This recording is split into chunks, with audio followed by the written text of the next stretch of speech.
Akala mo ba pag mahal ang manok, automatic panalo? Marami ang naniniwala na kapag mataas ang presyo ng manok, siguradong panalo na. Pero ang totoo, hindi lahat ng mahal may laban. Oo, importante ang bloodline. Pero tandaan mo, ang papel iba sa aktwal na laban. Maraming manok na galing sa sikat na breeder. Mataas ang presyo, pero kulang sa tamang conditioning. Kulang sa ensayo o hindi swak sa sistema ng nag-aalaga.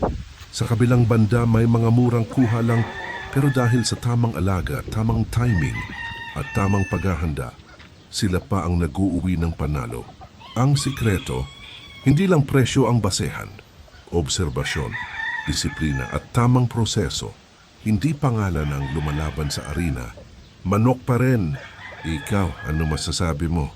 Team presyo o team proseso? Comment mo sa baba at pag-usapan natin.